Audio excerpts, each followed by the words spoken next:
我哋今晚住喺撒哈拉沙漠呢一個豪華營地。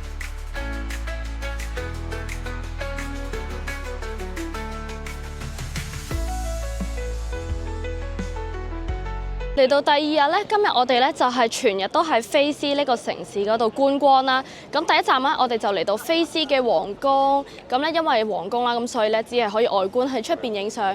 搭咗幾分鐘車，我哋又嚟到下一個景點咧，就係呢個麥地那市集。而家咧就會入去呢度行。其實呢度咧原來好大啦，係有8000幾條巷嘅，同埋呢度係一個街市啦，所以好多 local 嘅一啲市民咧，佢哋都會喺呢一度買餸。因為今日星期日啦，假期可能有啲嘢就唔開咯。呢度係會有賣牛啦。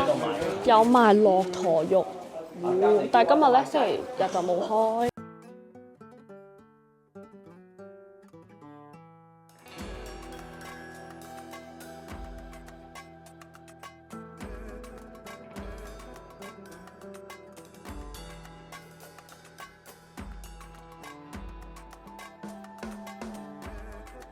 因為咧，菲斯佢呢個城市嗰啲景點都好近啦，所以咧我哋又搭幾分鐘車又嚟到呢個叫做北古城堡。轉個身俾大家睇，我後邊咧呢個就係個北古城堡啦。前面就係菲斯呢個城市咧，大家見到都係嗰啲土黃色嘅一啲建築啦，同埋係比較多好矮嘅一啲樓宇嚟嘅。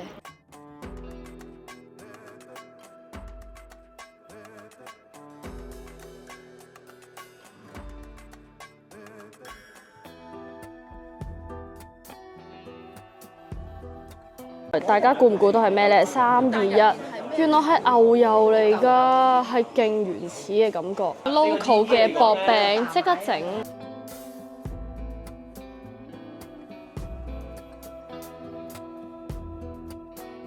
唔知大家見唔見到勁多烏蠅啊？呢度大家見唔見到啲烏蠅啊？哇！蜜蜂嚟嘅喎，原來啲沙樽仔咧就係20蚊一個，可以裝我哋遲啲去呢個撒哈拉沙漠啲沙。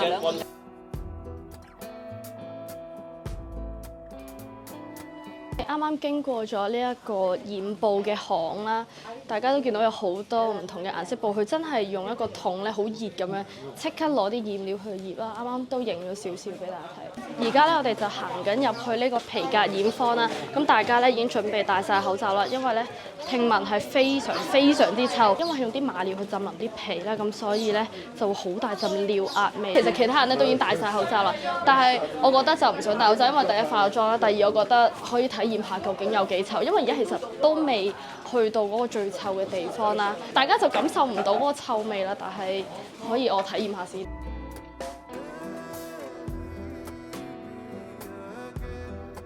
啱啱就派咗薄荷葉啦，因為聽聞好臭咧，咁就可以聞下啲薄荷葉，可以辟下啲臭味。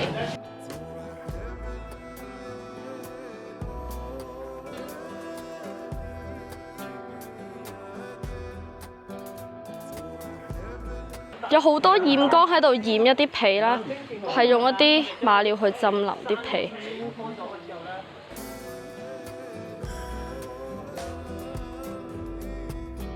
你啱啱就嚟到呢個皮革染坊啦，咁下邊大家就見到有好多嗰啲染缸去染嗰啲皮啦，但係其實我想講，我覺得係一啲臭味都冇咯，所以係完全用唔着呢個薄荷葉。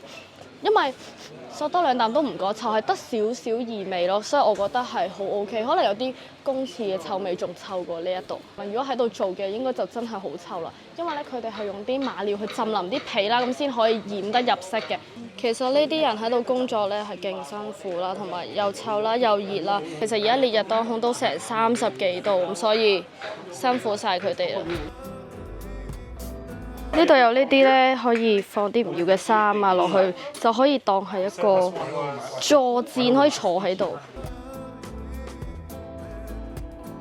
好多呢啲皮嘅顏色拖鞋咧，都係300蚊嘅當地貨幣啦，即係大概300蚊港幣。不過再講價咧，就可以200蚊，好 colourful。好摩洛哥嘅 feel。嚟到呢一個位咧，就係嗰陣時駱駝會休息嘅地方啦，就係一個駱駝商旅嚟嘅。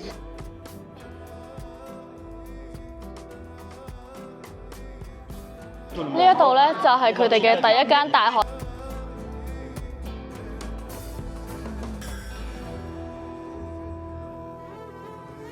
呢啲絲巾嗰啲就賣100啦、200啦、150蚊左右，其實唔係貴嘅，不過咧用完一次就唔會用，所以都冇乜興趣買。嚟到呢一個淘德金村，我哋係一個觀景台咁樣嘅位置，望到落去下邊呢，前面綠色呢一片嘅地方呢，就係椰棗林，就即係大家呢喺摩洛哥會買嗰啲椰棗呢，就喺呢度種植。我哋一落車嚟到呢個特德拉峽谷之後呢，隔離就會有條河流仔啦，咁大家就喺度浸下腳。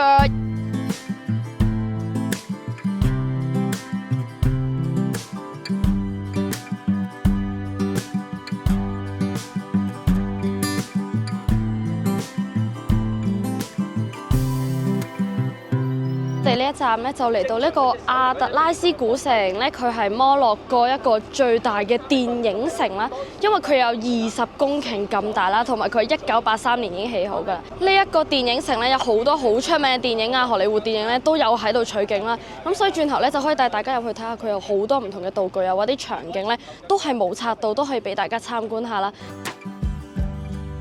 呢一堆咧就係所有好多唔同嘅電影公司咧，都有喺呢一個電影特技城度取過景，係真係大家會見到嘅好出名嘅電影公司。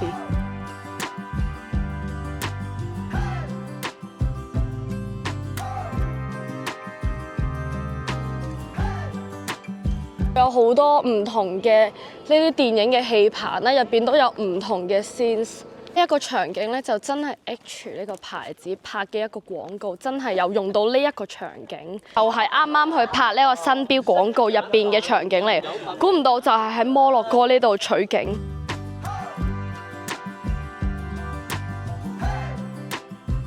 而家入到嚟呢一個位咧，就係拍埃及嗰啲電影，就係喺呢度取景㗎啦。因為咧就唔會直接去到埃及拍啦，應該有啲可能其實只係用發泡膠整嘅啫。但係大家睇電影係咪唔覺咧？呢度嘅人介紹咧，其實原來多數喺呢個影棚搭嘅一個佈景咧，都要8個星期左右咧，就已經會搭好成個戲棚啦。咁所以其實都一個幾快。而家完全唔似走咗一個電影場景咯，好似真係去咗唔知某個城市嘅感覺咯。原來啱啱入嚟呢一個場景咧，聽聞就係好似拍攝呢個1001夜，好搞笑。我哋而家有個機會咧，就喺度即刻臨時地好 hea 地拍一場戲啦。我而家係做咗嗰個皇帝坐一個黃椅度。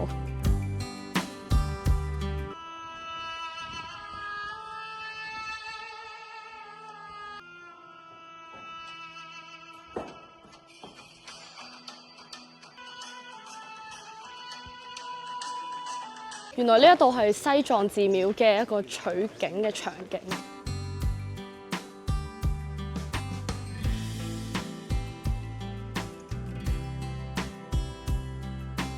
我哋而家前邊咧呢一個艾本哈道古城咧，就係拍攝過呢個《盜墓迷城》嘅一個地方啦，係真係拍攝過嘅。呢一度咧就係出示翻喺呢一個古城拍過啲咩嘅電影。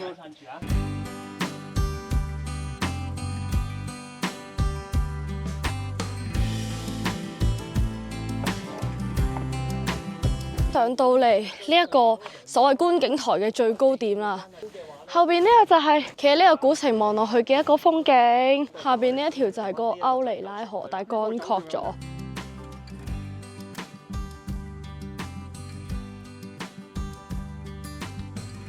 而家啱有隻駱駝喺度啊！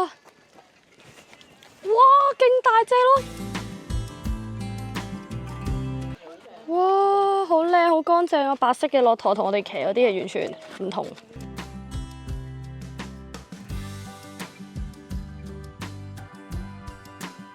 呢一啲畫咧，佢係啱啱用嗰啲糖嘅水去畫啦。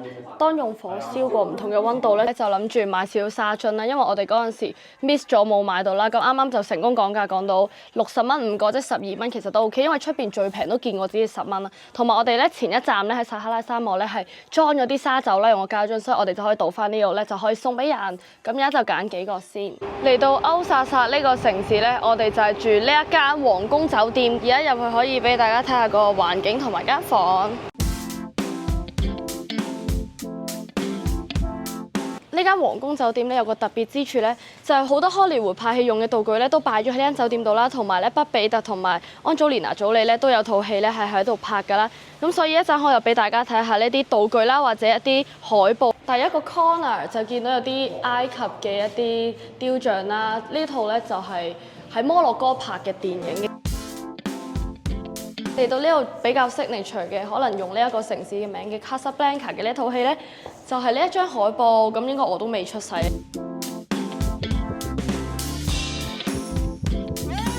咁呢度咧就好似一個私人花園咁啦，有2排唔同嘅房間啦，同埋佢啲建築啊、啲裝修都好靚，好有歐洲花園嘅感覺。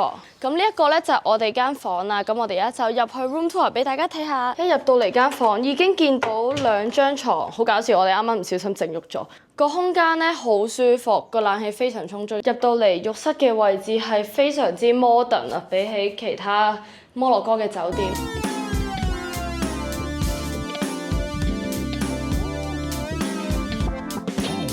呢度咧身後就係我哋呢個酒店嘅泳池，大家見到勁度假 feel 啦，又大又舒服。有啲雀喺度飲水啦，我哋就應該唔會游呢邊嘅。一陣轉頭食完飯咧就可以嗰邊游水。呢個環境真係好舒服啊！呢間酒店勁讚啦。鏡頭一轉咧，我哋已經嚟到今晚就係食呢個北非嘅特色晚宴。除咗食飯之餘咧，仲有表演睇，咁所以轉頭咧就可以影俾大家睇下。究竟有啲咩表演睇啦？因為咧聽聞都好長嘅，成2-3個鐘。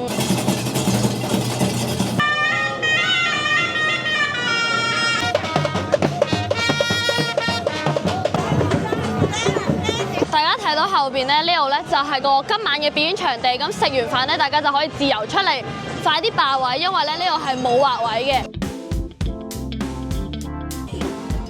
哇！快手到，快手到！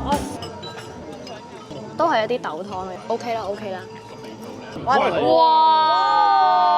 好大隻羊喎，都真係粗暴啊！哇！啲汁彈到周圍係。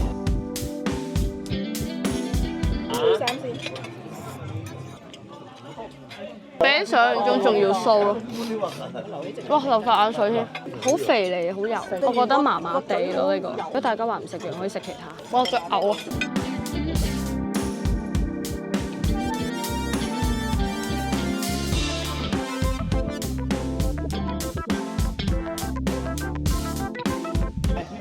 好奇怪啊個味道！講呢個甜品嘅 size， 哇，5-6隻手，上面有啲花生碎同煉奶嘅一個甜品。呢個個味道好味啲喎，超級之大個3個盤，加埋20幾個果，使唔使咁多啊？我哋咧已經食完飯啦，咁就提早咗出咗嚟呢一個位去睇呢個表演啦，同埋大家見到，因為係戶外啦，所以都幾大風，大家可能就要帶定件外套，因為冬天嚟講咧，而家個氣温都偏低少少，即係可能10零度。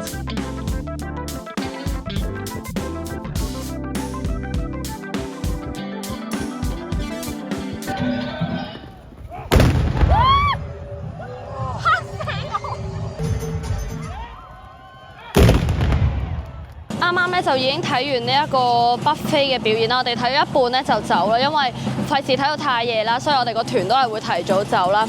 但係我想講睇到馬術完咗咧，其實我覺得都唔係話太精彩咯，因為冇想象中咁刺激定咩啦，純粹係有3下嘅槍聲係比較震撼少少，後邊嗰啲都係普通跳舞咁，所以都冇乜太大興趣睇。所以覺得呢個晚宴同埋呢個表演其實都真係好 normal。